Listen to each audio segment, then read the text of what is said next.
नमस्कार। बाखबर में आपका बहुत बहुत स्वागत है। मैं हूं योगी राज योगेश। बाखबर में आज चर्चा होगी ओबीसी आरक्षण पर। दरअसल ओबीसी को 27% आरक्षण देने का मसला सुप्रीम कोर्ट में लंबित है और आरक्षण देने के मसले पर भाजपा और कांग्रेस आमने सामने है। दोनों पार्टियां ओबीसी को 27% आरक्षण देने का श्रेय लेने की होड़ दोनों पार्टियों में मची हुई है।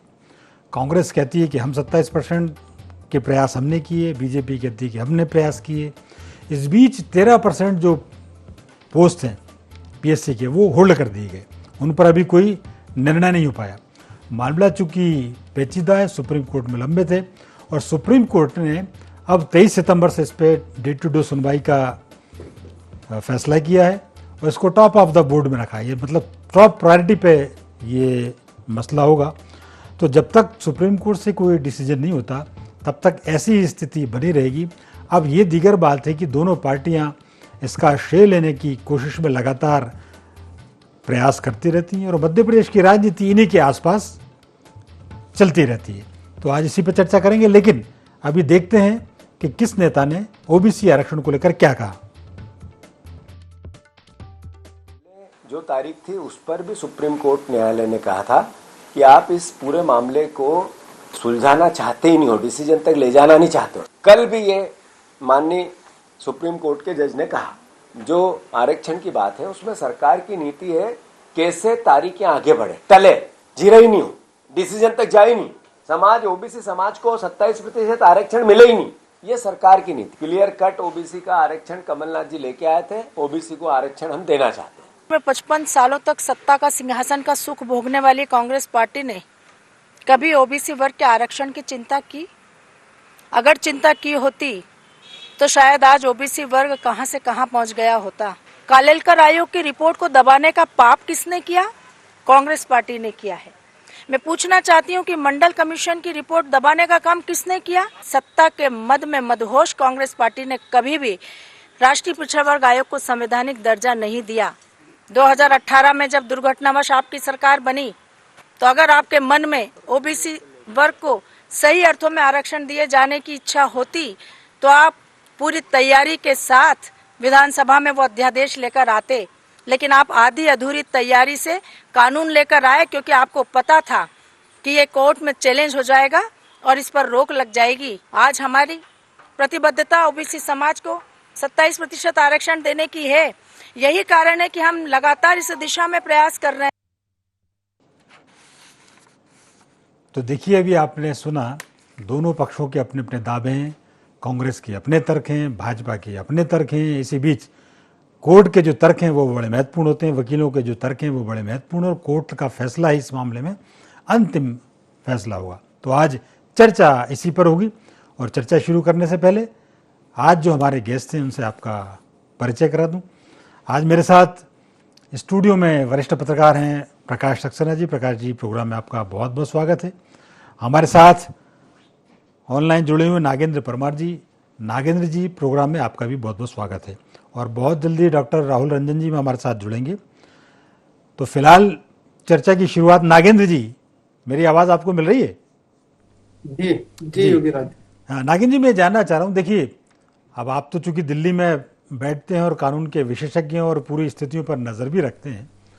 चूंकि 27% आरक्षण का मसला बड़ा पेचीदा मसला है और बहुत लंबे समय से ये चल रहा है और कांग्रेस और भाजपा कोई भी अवसर नहीं छोड़ते ये बात को कहने में कि इसकी पहल हमने की, हम इसको दिलाएंगे, हम ही इसके असली पैरोकार हैं। अब मुझे आप ये बताइए कि ये कितना ज़रूरी है आज की व्यवस्था में और कोर्ट में अभी फिलहाल क्या स्थिति है? योगीराज जी, देखिए, जहां राजनीतिक दल जिस मुद्दे पे खड़े होंगे तो वहां राजनीति होनी भी स्वाभाविक है। ऐसा तो हो ही नहीं सकता कि वहां राजनीति ना हो जी। लेकिन बहुत महत्वपूर्ण बात यह है कि ओबीसी समुदाय, मध्य प्रदेश में हम बात करें उनकी, तो उनकी जो जनसंख्या है वो करीब करीब 51% से ज्यादा है। और वो समुदाय जो आजादी के बाद से अब तक लगातार आर्थिक रूप से पिछड़ापन रहा है, में चुनौतियों का वो सामना कर रहा है। समाज आप कहिए, वो सामाजिक रूप से अनेक तरह की समस्याओं से शैक्षणिक उपलब्धियां उसकी बहुत खराब है। हम्म। सरकार के विभिन्न कार्यक्रमों में, योजनाओं में, नौकरियों में, शैक्षणिक प्रवेश में, मतलब शैक्षणिक संस्थानों में प्रवेश में लेके उसकी उपलब्धियां बहुत खराब है, क्योंकि उसे भागीदारी सही तौर पे वो मिली नहीं जो उन्हें मिलनी चाहिए थी। और आरक्षण का मूल अर्थ भी यही है कि समाज की, देश में कोई भी समाज है वो अंतिम छोर पे चाहे खड़ा हो, उसकी और सभी समाजों की भागीदारी बराबर हो। संविधान सबको बराबरी का हक देता है। ऐसे में होना यही चाहिए कि जैसा शुरुआत में सभी मध्य प्रदेश में राजनीतिक दलों ने पिछले दिनों इस पे तो सहमति भी जताई थी, सभी राजनीतिक दलों ने एक मत होकर ये कहा था कि 27% आरक्षण मिलना चाहिए और न्यायपालिका, कार्यपालिका और विधायिका के स्तर पे सब मिलजुल के उसका प्रयास करेंगे, जो जरूरी भी है। लेकिन इस बीच क्या होता है, वो राजनीति में राजनीति आ जाती है और सब अपने अपने, असल में बात दरअसल ये होती है कि आप जब वोट की चिंता वोटरों से ज्यादा करते हैं तो किसी भी मुद्दे में राजनीति घुस जाती है।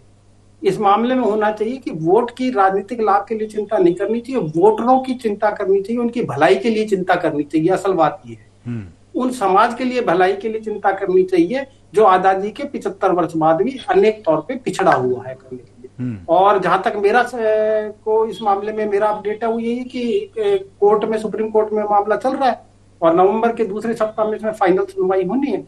उस दौरान होगी। और मैं तो ये नहीं समझता कि केंद्र सरकार या अभी सत्तासीन सरकार है मध्य प्रदेश की, उनका इसमें पूरा इंटरेस्ट है। वो चाहती है कि भाई इस समाज को, ओबीसी समुदाय को उसका जो हक है वो हक मिले, उन्हें आरक्षण मिले। कांग्रेस की भी पहल यही है, कांग्रेस की भी पूरी पुरजोर कोशिश यही है, लेकिन बस वो राजनीतिक रस्सा कैसी है जो आप जानते कि राजनीति के लिए करनी होती है, शायद वही चल रही है। ठीक, जिसमें ये आरोप प्रत्यारोपों का दौर चल। बिल्कुल आप ठीक कह रहे हैं। अच्छा प्रकाश जी, आप ये देखिए कि कोर्ट में तो एक वो डायलॉग था ना, सन्नी देओल की फिल्म का एक डायलॉग, तारीख पे तारीख, तारीख पे तारीख, तारीख पे तारीख। इस मामले में तो राजनीति पे राजनीति, राजनीति पे राजनीति और राजनीति पे राजनीति हो रही है ओबीसी को लेकर। तो एक आपका पक्ष में जानना चाह रहा हूँ कि ये पूरा मसला है क्या, और वास्तव में इसमें कुछ हो रहा है या कि केवल बस सब ये चाहते हैं श्रेय लेना है कि साहब हम ही करेंगे, इसको हमने किया है? नहीं, विशुद्ध रूप से श्रेय लेने वाली राजनीति इसमें चल रही है। क्योंकि आरक्षण के मूल उद्देश्य क्या थे, क्या राज्य सरकारों ने वो तैयारी कर ली है? सुप्रीम कोर्ट ये कह रहा है कि भाई सुप्रीम कोर्ट डिसाइड नहीं कर सकता, ये क्षेत्रीय आधार पे कौन पिछड़ी जातियां हैं ये आप तय करेंगे। और यदि इसको अपन बारीकी से देखें, आरक्षण पे अपन जाएं, तो जो मूल आरक्षण था SC STs का था, जो गांधी जी का अम्बेडकर जी के साथ पूना पैक्ट हुआ था 1932 में, तो उस समय अनटचेबिलिटी मुख्य कारण था कि समाज में जो अस्पृश्यता थी उसको दूर करना था, उनको बराबरी से स्थान देने के लिए उस समय शायद 33% के करीब आरक्षण होता था। फिर ये बीपी मंडल जी थे, इन्होंने 79 में इसकी रिपोर्ट तैयार की, तो 80 में इसका प्रस्ताव रखा था। तो उसमें 11 सूचकांक तय किए थे। ओबीसी आप किसको लेंगे, ये तो जातियों में आप आ गए ना, जबकि उसमें आपका सामाजिक, शैक्षणिक स्तर और आर्थिक स्तर, ये इसके आधार पर कैटेगराइज करना थी। तो क्या उसका ईमानदारी सर्वे हुआ है? क्योंकि शैक्षणिक, पहले आर्थिक आधार पे आरक्षण का प्रावधान संविधान में था ही नहीं। मोदी जी ने सवर्णों के लिए जो किया उसके लिए उनका अमेंडमेंट करना पड़ा। तो अब इन प्रावधानों पे जातियां तय होंगी, तो ये कौन करेगा? स्टेट गवर्नमेंट तय करेंगी। तो सुप्रीम कोर्ट भी स्टेट गवर्नमेंट के इसीलिए दिया कि वो अपने हिसाब से इसका निर्धारण करें कि किसको आपको ओबीसी में रखना है। क्योंकि वहां पर अब आप एक अंतर देखें, यहां पर वर्ग का आरक्षण है, हाँ, और वो जो था वो जाति आरक्षण था। तो यदि हम देखें, यहां श्रम का जो, इसमें एक सूचकांक में श्रम का था कि श्रम पे आधारित जातियां जो थी, श्रम से जो उनकी आजीविका चलती थी, उनका जो औसत पारिवारिक संपत्ति थी वो राज्य की संपत्ति से 25% कम हो कम से कम, और अन्य जातियों में वो पिछड़ी मानी जाती, अन्य जातियों की तुलना में वो पिछड़े हों। तो कहीं ना कहीं वो जाति पिछड़ापन भी यहां पर था। सही। तो ये सब निर्धारण तो स्टेट गवर्नमेंट ही करेगी।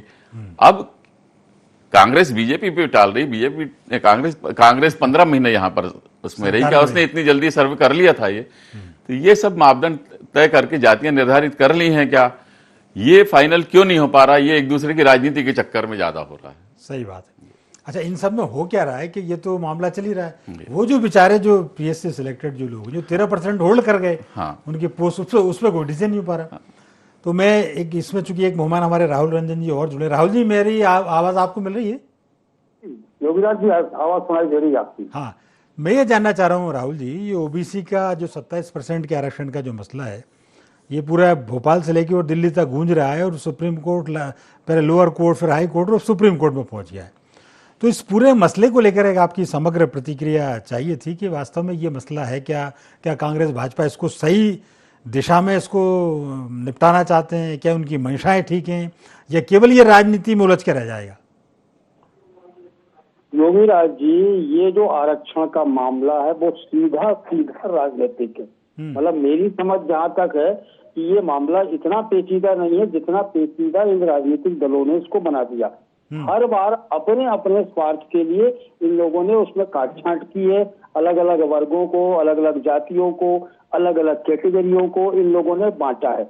और बांट करके क्या हुआ कि एक विद्वेष की भावना पैदा कर दी समाज के अंदर। जो लोग पिछड़े वर्ग के थे, जो ST SC थे, या फिर जो किसी भी तरह का लाभ ले रहे थे, वो वाकई में राजनीति में, जैसे चाहे कांग्रेस हो, चाहे भारतीय जनता पार्टी हो या कोई और राजनीतिक दल हो, सब अपनी अपनी राजनीतिक रोटियां सेकने में लगे हुए हैं। जिनको जैसा लगता है जहां लाभ मिलना चाहिए वहां वो फायदा उन जातियों को पहुंचा देते हैं। तो स्थितियां बहुत अलग अलग हैं। देखिए, उत्तर प्रदेश की स्थिति कुछ और हो सकती है, बिहार में पिछड़ा वर्ग कुछ और हो सकता है, हरियाणा में कुछ और है, राजस्थान में कुछ और है, और सबका अनुपात सब जगह अलग अलग है। तो ये राज्य सरकारों का था कि राज्य सरकार उसको तय करे कि किस तरीके का हो सकता है। अब इसमें दिक्कत क्या हुई है कि हर जगह जब समान का है नहीं जातियों की, तो फिर जातियों को ऐसा लगने लगा, पिछड़ी जातियों को, कि हमें राजस्थान में लाभ नहीं मिल रहा, उनको मध्य प्रदेश में मिल रहा, जिनको मध्य प्रदेश में नहीं मिला उनको यूपी में मिल रहा। तो एक अलग तरह की समस्या पैदा हो गई। तो इस दिक्कत की वजह से पूरा का पूरा आरक्षण का जो पैटर्न है वो बदल गया। और बार बार इसमें चर्चाएं होती चली गई कि साहब क्या किया जाए कि कुछ वर्गों को ले लिया जाए, कुछ परसेंटेज ही कर दिया जाए, तो आर्थिक वो जातीय जनगणना शुरू हो जाए, तो फिर इसमें कितना परसेंटेज कितनों को दिया जाए। तो तमाम चीजें ये राजनीति से जुड़ी हुई हैं।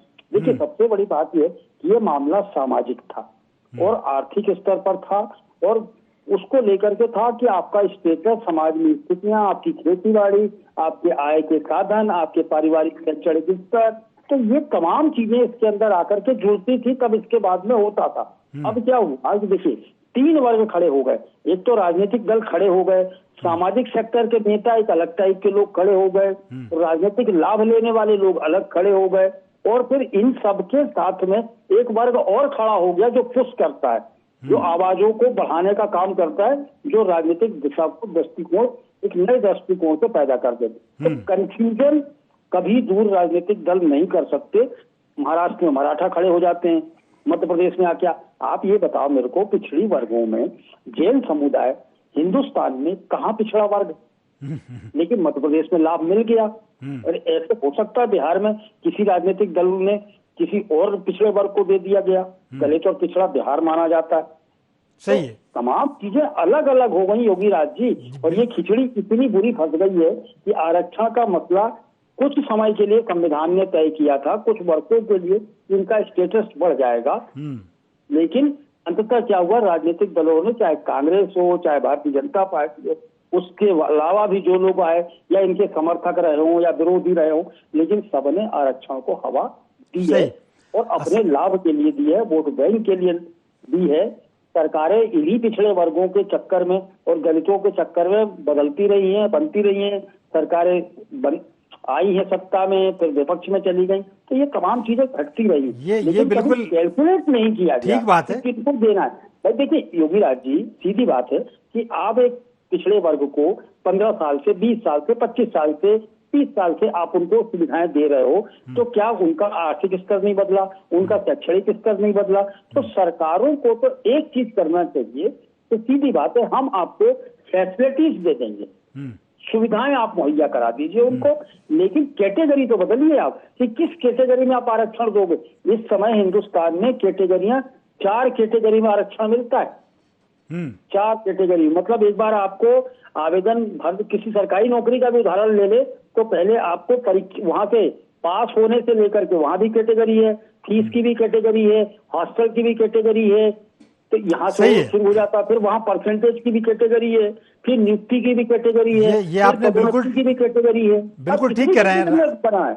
जी राहुल जी, असल में है क्या, यहाँ दिक्कत यही है कि वो पहले जो चीज़ डिसाइड होनी चाहिए वो तो अभी तक हो नहीं पाई है, और सरकारें अपने वोट बैंक के स्वार्थ की खातिर हर किसी को आरक्षण का लाभ देने लग जाती हैं। अच्छा, इसके बीच एक महत्वपूर्ण बात क्या है कि जब सुप्रीम कोर्ट ने एक लिमिट तय कर रखी कि 50% से ज़्यादा सीमा होनी नहीं चाहिए, लेकिन ये राजनीतिक दल उसका उल्लंघन करने से भी बाज नहीं आ रहे।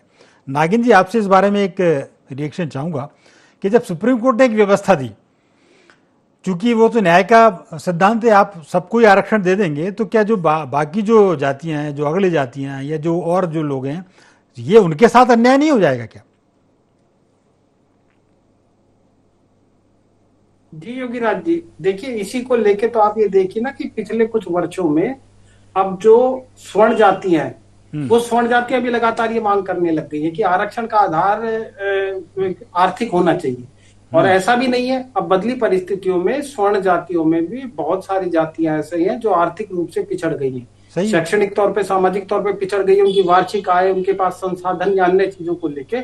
इसीलिए ये पिछले कुछ वर्षों में पुरजोर ये मांगे उठती रही हैं कि भाई आरक्षण का आधार अब आर्थिक होना चाहिए, जाति आधार पे नहीं। और आप ये भी देखिए कि जैसे हमने ओबीसी, एससी और एसटी के आरक्षण में अनेक जगह हमने ये देखा है कि उनमें शामिल कुछ जातियां तो अपने आरक्षण का लाभ लेके प्रोग्रेस कर गई हैं, आर्थिक रूप से भी, सामाजिक रूप से भी वो उन्होंने पूरा लाभ लिया है। लेकिन वहीं कुछ और जातियां जो उसमें शामिल रही हैं, चाहे एससी की बात करो, चाहे एसटी की बात करिए, चाहे ओबीसी करिए, कि वो आज भी पिछड़ी हुई है, खड़ी हुई है, कि उसमें भी क्रीमी लेयर, ये इसीलिए तो उसमें आ गया है ये सारा कुछ करने के लिए। इसके लिए एक व्यापक विचार विमर्श की जरूरत है, एक व्यापक अनुसंधान की जरूरत है, बहुत सोची समझी कार्यनीति की जरूरत है, तभी इसका लाभ सबको मिल पाएगा, वरना ये राजनीतिक बंदरबाट वाली चीज ज्यादा होती नजर आती है। सही कह रहे हैं आप नागिन जी। अच्छा प्रकाश जी, ये देखिए पूरा का पूरा मसला जुड़ा इसलिए था कि वो जो गरीब तबका है, जो पिछड़ा तबका है, जो अंतिम पंक्ति का जो तबका है, उसको मुख्य धारा में लाया जाए। आरक्षण का मूल उद्देश्य तो यही था। अब ये हो गया कि एक पीढ़ी ने आरक्षण ले लिया, 2 पीढ़ी ने आरक्षण ले लिया, 3 पीढ़ी ने आरक्षण ले लिया, अब इनको कौन ठीक करेगा? और दूसरा, केवल आप एससी, एसटी, दलित या पिछड़ों के नाम पर आप कब तक 3 पीढ़ियों को उपकृत करते रहेंगे, और कब तक जो दूसरी अदर जो जातियां हैं वो कब तक ये अन्याय सहन करती रहेंगी? नहीं, इस पर भी विचार होना जी चाहिए। नहीं, मैं आपको बताइए, मूल चीज है कि आरक्षण किस लिए चालू किया था। हमारे यहाँ सबसे ये क्या संवाद का विषय, विवाद का बन गया ये आपसी संवाद का विषय था, लेकिन इसे राजनीतिक दलों ने विवाद का विषय बना दिया। आरक्षण का मतलब आर्थिक नहीं था, संविधान में कहीं आर्थिक का प्रावधान नहीं था पहले, ये सामाजिक और राजनीतिक आरक्षण का था। और उसमें भी मूल ये था कि जो गैर बराबरी के लोग थे, जो अस्पृश्यता थी, जो अछूत वर्ग कहलाता था जो आजादी से पहले, तो वो उनको बराबरी से नहीं, उसका मतलब ये नहीं था कि उनको पैसा देके आर्थिक रूप से हम बड़ा कर दें, उनको ये था कि हम हमारी सीट के बगल में उनको जगह दें, वो हमारी बराबरी से बैठ सके, मतलब उनको सामाजिक स्तर पर बराबर लाना, हाँ। उनको स्तर देना था, उनका बिल्कुल आर्थिक आधार, क्योंकि आर्थिक के लिए तो जो हमारे डायरेक्टिव प्रिंसिपल्स हैं, वो राज्यों की जिम्मेदारियां, जीवन स्तर, जो वेलफेयर स्टेट जो हम कहते हैं, वो प्रावधान है। तो आर्थिक आधार था ही नहीं। ये मंडल आयोग के साथ ये नया प्रावधान लाया गया, क्योंकि उससे पहले बात ही नहीं होती थी एससी एसटी का, और उस पर उतना विवाद भी नहीं था। लेकिन यहां पर इसके जो मापदंड रखे हैं, इसमें आपका सामाजिक के साथ आर्थिक और शैक्षणिक ये चीजें जुड़ी।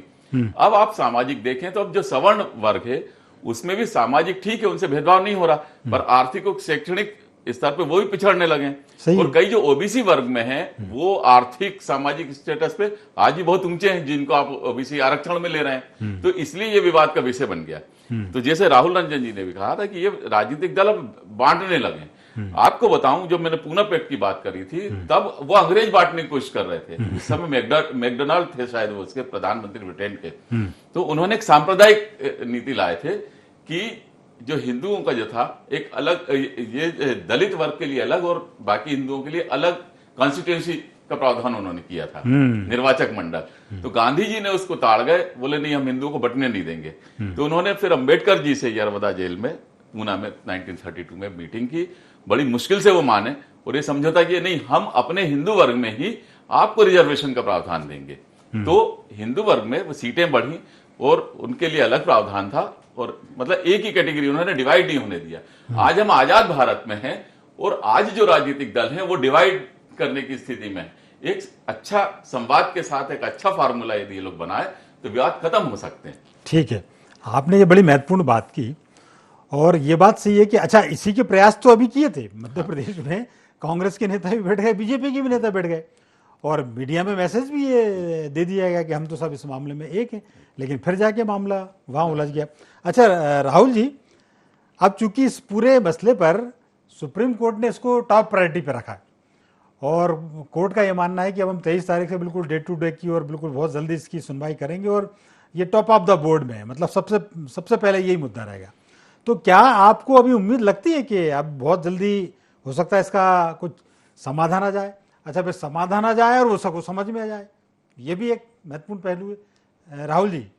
योगी राज जी, इसका समाधान नहीं होगा। सुप्रीम कोर्ट यदि कह भी देगा, आज की स्थिति में आप सुप्रीम कोर्ट या किसी भी कोर्ट की स्थिति देख लीजिए कि वर्तमान सत्ता हो, कोई सुनने की स्थिति में नहीं बचा। तो सुप्रीम कोर्ट जो भी जजमेंट देगा वो तो अलग चीज है, क्योंकि राजनीतिक दलों के पास में जो सत्ता में बैठे हुए, उनके पास में इतनी शक्तियां आ गई हैं कि वो संविधान से ऊपर की बात करने लगे हैं। तो ऐसी स्थिति में आप ये कहें कि इस मसले को कोई फैसले पर अंतिम मुकाम तक पहुंचा देंगे, ये संभव नहीं है। लेकिन चिंता का विषय यह है कि आजादी के 76 साल के बावजूद भी तो हिंदुस्तान में पिछड़े वर्गों की संख्या कम होने के बजाय हर साल 3, 4, 5 पिछड़े वर्ग और लिस्ट में शामिल होते चले जा रहे हैं। तो ये समझना चाहिए देश के लोगों को या राजनीतिक दलों को कि है क्या, कितने स्तर तक लेके जाएंगे। आज यदि आप देखें तो 50% से बहुत ऊपर निकल चुका आरक्षण, तो बचा क्या? आरक्षण बचा कहाँ? सही। जब आप बांटी दोगे सबको परसेंटेज, तो बचता कहाँ है? आरक्षण की स्थिति कहीं नहीं बच रही। तो मेरा मानना ये है कि सीधी सीधी स्थिति हो कि आर्थिक और शैक्षणिक स्तर पर आप कर दीजिए और उसको पूरा का पूरा खत्म कर दीजिए कि कोई पिछड़ा नहीं। हिंदुस्तान में कौन पिछड़ा? 75 वर्ष के बाद में इतना मौका मिल चुका है देश के लोगों को, इसके बाद कोई जरूरत नहीं पड़ती। हर बार आप देखेंगे हर चुनाव में कहीं ना कहीं हर राज्य सरकारें किसी न किसी को पिछड़े वर्ग में शामिल कर देती हैं। तो ये कोई मजाक बना के रखा है आरक्षण को, तो रेवड़ी बांटी जा रही है, राजनीतिक रेवड़ियां हैं ये। कुछ करो, वोट लो, बात खत्म हो गई।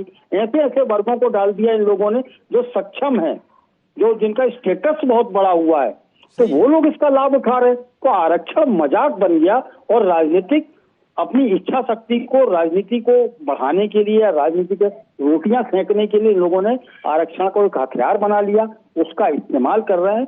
ये सुप्रीम कोर्ट को भी ध्यान में रखना होगा कि हथियार नहीं है, एक समय की सुविधाएं थी, ये सुविधा दिया गया था आपको, ये पुरस्कार नहीं दिया गया था।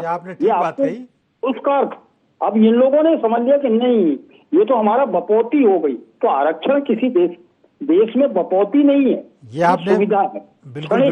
बिल्कुल आपने ठीक बात कही। आरक्षण एक कुछ समय के लिए निर्धारित प्रक्रिया थी और एक व्यवस्थागत वो था कि एक सबको बराबरी का दर्जा मिल जाए, लेकिन आरक्षण को कुछ लोगों ने अधिकार मान लिया कि ये तो हमारा अधिकार है पूरा और ये हमें मिलना ही चाहिए। और इस अधिकार के चक्कर में वो ये भूल गए कि समाज का कुछ वर्ग ऐसे भी हैं जिनको वास्तव में बेचारों को आज भी ज़रूरत है, वो पिछड़े के पिछड़े ही रह गए। वो सवर्ण के लोग सवर्ण में उसमें भी पिछड़े रह गए, और इसलिए आरक्षण को लेकर कोई एक मॉडल सामने नहीं आ पाया जो पूरे देश में एक साथ लागू किया जाए, क्योंकि हर स्टेट की अलग अलग कास्ट हैं, हर स्टेट का अलग अलग एक स्टेटस है जातियों को लेकर। तो एक यूनिवर्सली कोई डिसीजन सुप्रीम कोर्ट के इस बारे में देनी चाहिए, कोई ऐसी व्यवस्था देनी चाहिए कि किसी के साथ अन्याय ना हो। और वो जो 50% की जो आपने लिमिट तय की है सुप्रीम कोर्ट ने, उस 50% सीमा का भी पालन हो जाए। बहरहाल चूंकि वक्त इतना ही था, वार्ता को यही विराम देना पड़ेगा, लेकिन आप तीनों ने अपने विचार रखे, आप तीनों का बहुत बहुत धन्यवाद और शुक्रिया। तो बाखबर में फिलहाल इतना ही। आप हमारे साथ बने रहिए, जुड़े रहिए और देखते रहिए IND24। नमस्कार।